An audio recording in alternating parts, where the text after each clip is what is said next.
Stress लेना ही नहीं है। आप ये सोचो, जब मुझे स्ट्रेस होता था मैं सोचती थी कि मैं ही थोड़ा ना पेपर दे रही हूँ, सारे बच्चे पेपर दे रहे हैं तो मैं ही सिर्फ इस स्ट्रेस में नहीं हूँ, सारे हैं। जब हम ये सोच लेते ना कि ये तो सबके साथ हो रहा है, फिर हमारा स्ट्रेस रहता ही नहीं है। तो जब भी मेरा एग्जाम होता था मैं सोचती सारे बच्चे तो दे रहे हैं, सबके साथ ही सेम सिलेबस है, सबके पास ये सब सेम चीज़ है, तो आपको स्ट्रेस आएगा ही नहीं। तो अगर आपने ये 3 to 4 आवर्स वाला रूल ले लिया, आपका पूरा सेमेस्टर का पढ़ा एक तरफ, ये 3 to 4 आवर्स के टाइम टेबल ऐसा बता रहे हो जिससे आपकी तैयारी बहुत अच्छी हो जाएगी। आपको भी नहीं लगेगा, आपको भी लगेगा यार इतना टाइम होता दिन में मैं क्यों नहीं पढ़ता था। Hi everyone, this Bharti, welcome to my channel dream maths. और आज हम डिस्कस करने वाले हैं बहुत इंपॉर्टेंट चीज़। अब तक हम हमेशा ये डिस्कस करते आए हुए हैं एग्जाम्स की तैयारी कैसे करनी है, एग्जाम्स चेक कैसे होते हैं, सिलेबस कैसे कंप्लीट करना है। पर आज बहुत इंपॉर्टेंट चीज़ डिस्कस करेंगे कि जो हम एग्जाम्स में ऑफ मिलते हैं, 1 दिन का, 2 दिन का, 3 दिन का, ये 1, 2 या 3 दिन को कैसे आपने यूटिलाइज करना है कि आपके मार्क्स अच्छे आ पाए। मतलब जो आपको एग्जाम्स के बीच में छुट्टियां मिलती हैं, उन छुट्टियों में कैसे पढ़ना है कि आपके मार्क्स हैं वो प्रिपरेशन के लिए मिलते हैं ना, तो उसमें हम स्ट्रेस होकर बैठ जाते हैं, मुझे तो ये भी नहीं आता, मुझे वो भी नहीं आता, तो मैं 2 दिन में 3 दिन में क्या करूं, ये हमें समझ ही नहीं आता। तो आज हम यही 2 या 3 दिन को कैसे यूटिलाइज कर रहे हैं वो चीज़ समझेंगे, super simple super easy way में। अगर आपने ये चीज़ फॉलो कर ली, आपके सारे एग्जाम सुपर इजी वे में जाने वाले हैं। सो नंबर 1 इज कि जब भी आप एग्जाम की तैयारी शुरू कर रहे हो, उन चैप्टर से पढ़ना शुरू करो जो आपको चैप्टर्स आते हैं, आपको थोड़ा आइडिया उनका, या पहले 1-2 बार आप कर चुके हो वो चैप्टर्स को, उन चैप्टर से आपने तैयारी शुरू करनी है। कभी भी अनटच चैप्टर से तैयारी शुरू नहीं करनी। आप कुछ बच्चे कहेंगे मैंने तो कोई चैप्टर नहीं पढ़ा, उनके लिए बाद में बात करते हैं, लेकिन आपने कुछ तो चैप्टर्स पढ़े होंगे ना, 1, 2, 3, 2 यूनिट्स तैयार की होंगी, कुछ तो पढ़ा ही होगा पक्का। ऐसे तो आप एग्जाम देने के लिए मतलब तैयार नहीं होते कि कल एग्जाम है, 2 दिन बाद एग्जाम है, आपने कुछ ना पढ़ा हो, ऐसा नहीं हो सकता। तो जो चैप्टर्स आपने पहले थोड़े बहुत पढ़ रखे हैं, जिनके बारे में आपको पता है, पहले उन चैप्टर्स को उठाओ, ना कि अनटच चैप्टर्स को उठाओ। अगर आपके पास 3 दिन है फॉर एग्जाम्पल, तो आप कोशिश करो कि उसको 2 दिन के अंदर सिलेबस खत्म करो। आपको मैम 3 दिन भी बड़ी मुश्किल से खत्म होता है सिलेबस 3 दिनों में। अरे सोचो, अगर उसी पेपर में आपको 2 दिन मिले होते ना, आप 2 दिन में सिलेबस पक्का खत्म करते। आपको 3 दिन मिलते हैं, आप 3 दिन में सिलेबस खत्म करते हो। आपको 1 दिन मिलता है, आप 1 दिन में भी खत्म कर लेते हो। मतलब जितने दिन आपको मिलते हैं आप उसमें सिलेबस खत्म कर लेते हो कैसे भी, मतलब इतना पढ़ लेते हो कि एग्जाम हो जाए। तो कोशिश किया करो हमेशा, जब भी आप कोई पेपर की तैयारी कर रहे हो, जैसे मान लो मेरे पास 3 छुट्टियां, तो मैं 2.5 डे में अपना सिलेबस खत्म कर लूँ। मिनिमम 3 to 4 आवर्स मेरे पास एंड में बचने चाहिए रिवीजन के लिए।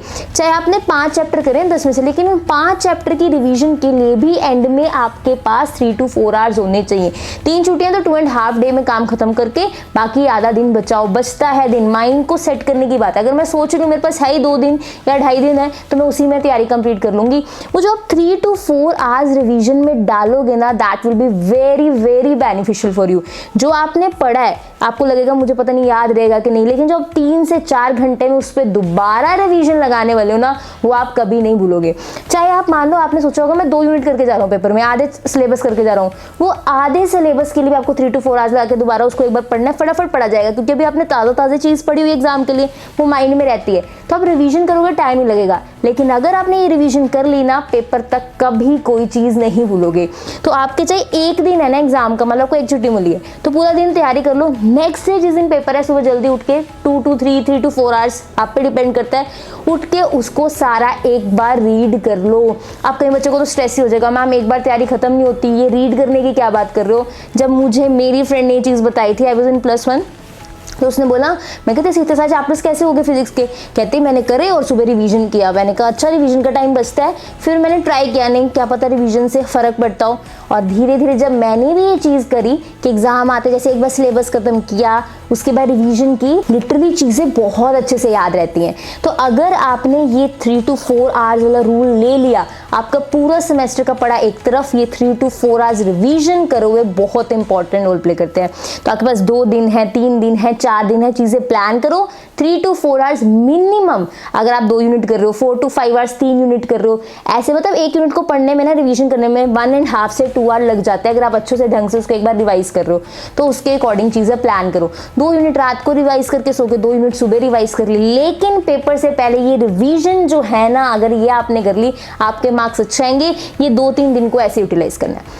अब बात आते हैं क्या सारा सिलेबस पढ़ के जा रहे हैं, कैसे कर रहे हैं। मैं आपको हर बार बोलती हूँ कि आपने अपने सिलेबस में से चैप्टर्स चूज करने हैं, प्रीवियस ईयर क्वेश्चन पेपर्स की हेल्प लेनी है कि कौन से क्वेश्चंस बार बार आ रखे हैं।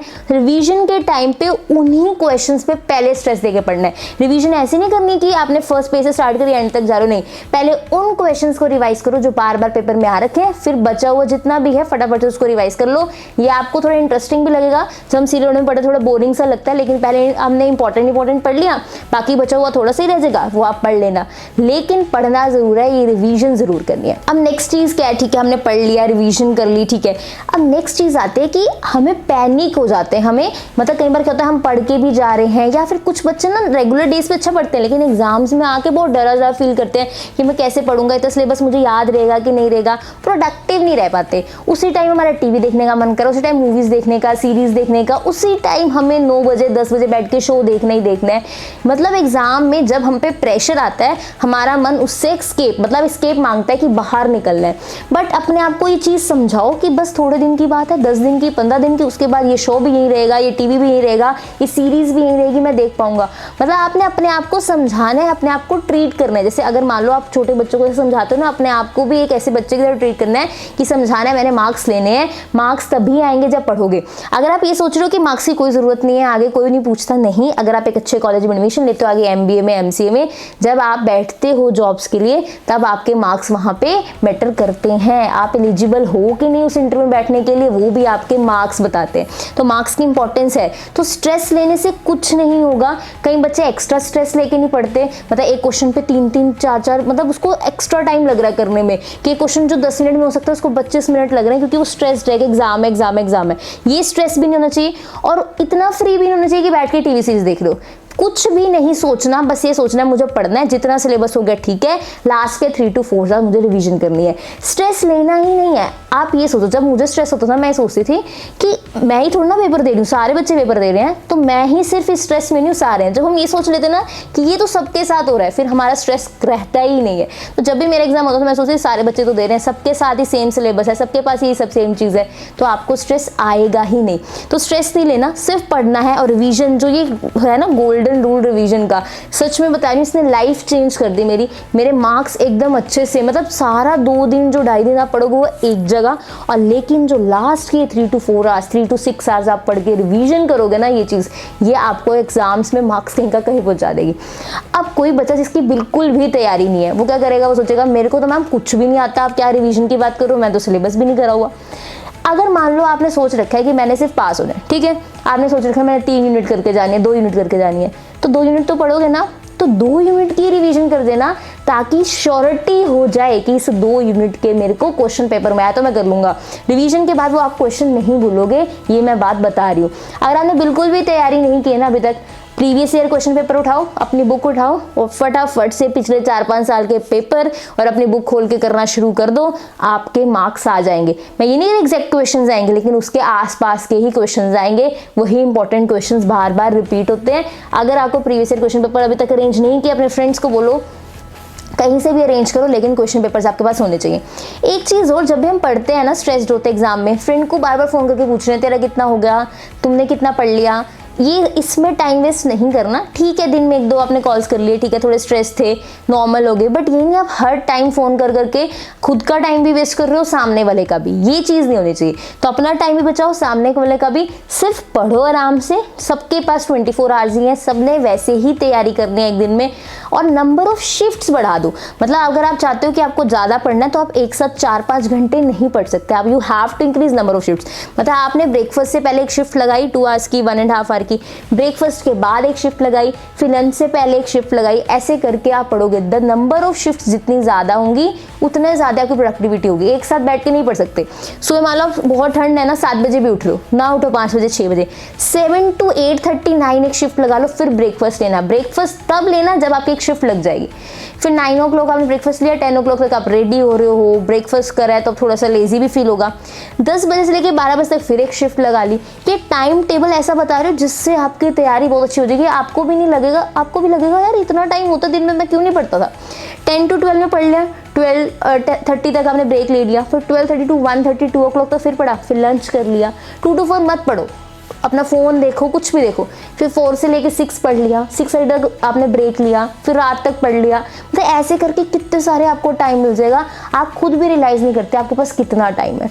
आई होप अब आपको कैसे 2 से 3, 3 से 4 दिन निकालने अपने एग्जाम के, हर एक एग्जाम पे अपनी जान डाल दो, यही टाइम है, उसके बाद फ्री हो, फिर उसके बाद अगला सेमेस्टर होगा, फिर से हम पढ़ना स्टार्ट करेंगे। I hope you like this video, और कोई भी और आपको सजेशन चाहिए, कोई और एडवाइस चाहिए, कोई और प्रॉब्लम है, you can ask in the comment section, मैं उसका भी रिप्लाई करूंगी।